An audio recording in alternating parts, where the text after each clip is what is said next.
लौ नानी अब बजारका टमाटर किन्ने दिन गए त गए अब गाउँघरको अर्ग्यानिक गाउँघरमा त यस्तो हुन्छ नि त फेरि यो चाहिँ कुनै विषादी रहित हो है यो चाहिँ कम्पोस्ट मल गोबर मलमा नाना र म चाहिँ टिप्दैछौँ हामी जति बेला चाहियो त्यति बेला आफ्नो बारीमा गएर किराहरू पनि लाग्दैन हो है आफ्नो बारीको उत्पादन यसरी खान पाइन्छ गाउँघरमा चाहिँ यसरी रोप्यो भने हेर्नुहोस् है यस्तो राम्रो छ हाम्रो गाउँ त हाम्रो मात्रै होइन पहाड सबैको यस्तै हो आफूले उत्पादन गर्ने अनि आरामले बसेर खाने दुःख चाहिँ नगरे हुँदैन जहाँ पनि दुःख चाहिँ गर्नु पर्यो उब्जाउनलाई त दुःख त गर्नु पर्यो होइन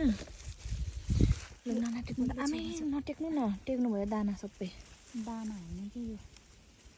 कति धेरै फलेको माइ गड उता त हेर्नु त झन् त्यहाँभित्र त पुरै चाहिँ सिस्नुले चिन्छ म टिप्छु त्यहाँ पनि ए खुट्टामा के आयो त्यसले मलाई सुमसुमायो ह खुट्टामा के सुमसुमायो अरे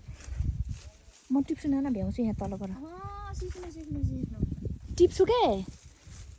माइ गड कति धेरै छ अनि ओहो फुटाएँ मैले त के टिपेँ हेर्नु न वाउ क्या कति राम्रो हौ यो त ओहो ओहो लड्नु चाहिँ नलड्नु है नाना बारीमा लाउनु त थाप्नु त के को मैले जहाँ फुटाएँ आज यति नै आमामामा कति धेरै छ राम्रो राम्रो कति धेरै छ कति धेरै भगवान् यिनीहरू चाहिँ पाक्नु बाँकी हो यता पनि छ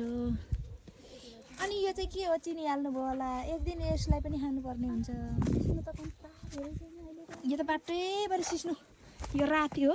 सिस्नुको होइन ए कति खानु सिस्नु कति खानुहुन्छ ओ त्यहाँ पनि सिस्नु यो ठुलो देखेको चाहिँ नास्पाती हो ल होइन नास्पाती कत्रो छ भन्नु र यत्रो हुँदैछ नास्पाती हाम्रोमा के हुँदैन र हौ गाँठे हेर्नु नि राति आएर पनि म खिच्दैछु तर चप्पलले रिस उठाएर चप्पल लडेकै चप्पल र